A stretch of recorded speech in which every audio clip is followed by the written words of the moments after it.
Hey y'all, it's your girl Jakayla A, and I'm back with another video. Today we are doing somewhat of a reconstruction type of design. She already had a design down, and some of them had to be soaked off because the color that was underneath was giving a weird effect, and I knew that I wanted to do something white.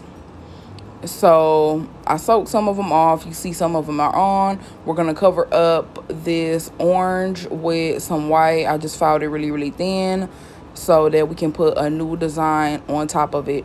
So I'm pushing back the cuticle right now and just making sure that I'm doing the right type of prep. I filed down the orange to my liking. I think I could have filed it a little bit more. It would have made it easier time, but I still was able to cover it up with the new design and not have it shine through. You know, you don't want to see orange underneath. It was kind of difficult working with the product that I work with, which is white. It's always a hard time for me in white acrylic. I do not know why. It's just really hard for me to work with, and I use all types of different white acrylics. You'll see a little bit more of what I'm talking about, but yeah, I'm still just doing the prep here. I got my sanding band on. This is a fine sanding band. They're the white zebra kind. That's just what it is at my local nail supply store. And I'm using my Melody Susie's Commander drill always. I don't know how many RPMs it is. I just know that I always use it on number 6. So it doesn't really tell you how many thousands RPMs it is, but it does have numbers like 1 to 20, 1 being the slowest one. So I use it on like number 5 or 6 when I'm working on a natural nail, very slow. And then of course it's sped up just for the sake of the video time, but I always use it very slow.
All right, now we are starting the acrylic application. That's Glam and Glitz Ultra White. My monomer is also Glam and Glitz. My primer that you saw in that little bottle is Young Nails Protein Bond, 2 layers across. And my nail is Tony Lee or Tony Lie Nails. It will be in the description. Number 12 or number 14 is the 2 that I use. And you see me cleaning both of them. I think I had a person before her and I didn't properly clean them. So I'm just, giving them the once over and making sure that both of them are nice and clean to my liking, that I can run my finger across the bristles and not have any pushback, not have any gunk or slime or crumbs of acrylic. You want to make sure that's all out of there. And so what made this design so hard for me is that I had to basically cover up that orange. So I had to go in, you'll see it a little bit later, I had to go in with the acrylic and then let it dry a little bit and then go back in with the acrylic. And I have used me a secret white. I have used the white that's just at my beauty supply store, the nail supply store. The owner has a whole line of acrylics. I use their white. Me and white just don't get along. I don't know what it is. I don't know if it's hard for everybody to use or a little bit harder, because I mean it's manageable, it's doable.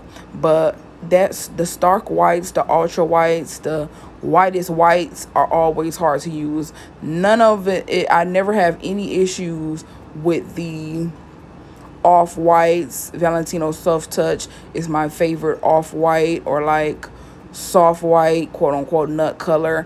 I never have any issues if I mix my own half white, half clear. But these stark ultra whites, it's always trying to give me pushback, okay? It's always trying to give me an issue. But here I am. I'm just starting the acrylic laying process. And like I said, you're going to see me go in a little bit and then double back if I didn't edit that out, because this was kind of a long process. Just trying to get the right type of coverage and not get too much coverage. We can always file it off, but the better you lay the acrylic, the less filing time, and then that's just less time on the surface altogether. So here I am. That's my white. I chose to cap it in white if I didn't really need that much. Clear. I chose to cap them. You don't have to. This was a all white design, all white base. And then the design part really came with the polish and the powders and the bling at the end. I did not have to use clear, but I chose to. I just have something in my mind that tells me the less colored product that I use and the more clear that I use, the more I'm saving on product. That's just how I see it. I'm probably not, but I don't know. I see it that way. So here I am. I'm going to finish off the process, let you guys watch it, and then I'm going to come back when we get into the design.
All right, the finish file is just about finish.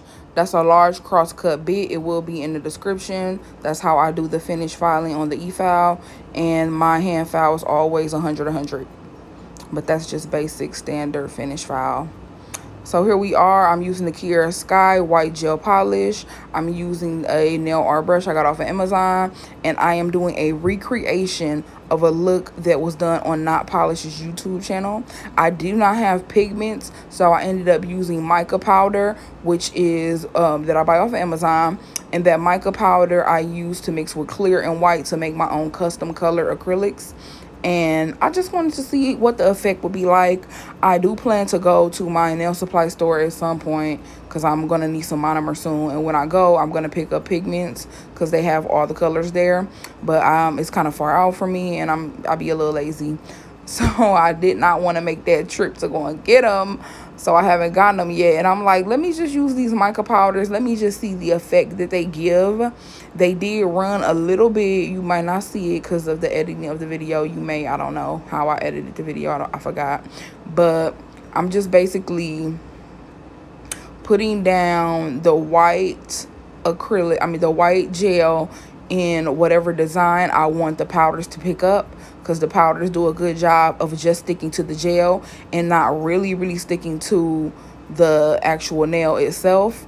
And of course we could just always clean that up with alcohol or acetone, and I had to do a little bit of cleanup, but for the most part the powders themselves did a good job of sticking to the gel and not just getting all over the nail and being a mess.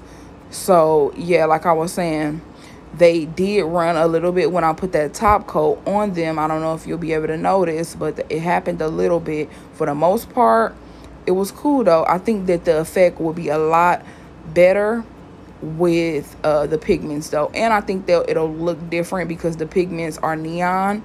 The ones at the nail supply store, and really the ones that they use in the initial design on the Not Polished YouTube channel, they're bright neon, like summertime Miami neon. And I think that effect is just so cute. So I'm probably gonna do this again in a different design with those powders on somebody. I'm gonna have to do it again with those powders because I think it's going to look just a little bit different. But there I am, just cleaning up that gel in case it was a little sloppy, just making sure that that line on that gel polish design is really crispy. And then I just cure both hands. And those are the powders. They come in like a pack of 12, or sometimes they come in a pack of 20.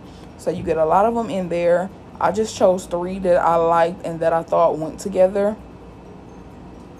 Because this particular client, this is my girl that lets me do whatever I want to her nails. So I basically just try out new things and get some YouTube content from doing her nails.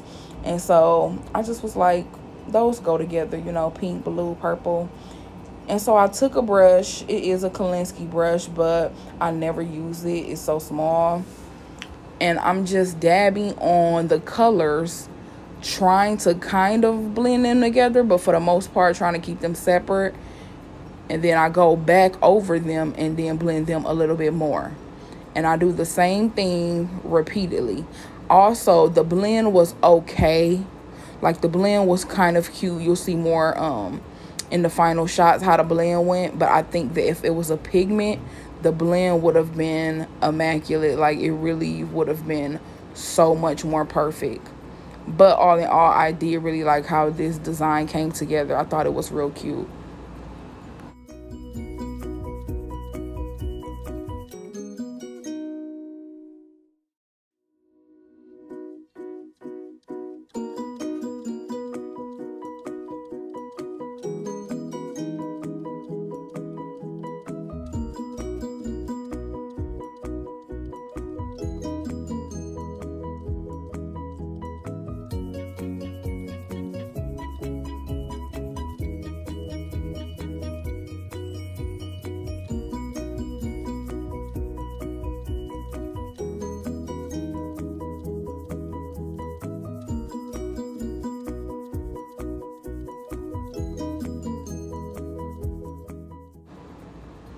So yeah, I had to clean up a little bit off the nail, but like I said, for the most part, all of the powder did a really good job of staying just on the gel. It wasn't bad with the cleanup at all. It wasn't bad at all. So now that that's done, we are going to the bling. I got all of these big pieces off of Amazon a really long time ago when I was first buying things to get, you know, get started in doing nails in 2019. I bought those a long time ago, so I don't know if they still on there. I got these really big jewels off of eBay. They're SS30, SS34, and SS40. They even got SS44 and SS48. And I'm going to definitely have to go on there and grab them because I love these big flat circle pieces. They're such a statement. So I'm picking some of those out. I'm using my Zule nail adhesive as always. These big pieces really could have been put on with a gel, but I used a nice amount of nail adhesive and my client says they still haven't come off. So you know what, this Zule is everything. You really could just use this Zule for everything. It is really well worth it, and I just ran out of it and I have 2 on the way. But I've been using my gel pot to adhere all my bling on people, and I don't know, it's cool, it works, but it's just something about this Zule. I think I'm just so spoiled with how convenient it is just being brushed on. But here's the finished product. The blend is cute. Like I said, with a pigment it probably would be better, but I did like the finished product all in all, and I'll catch you guys in the next one. Bye.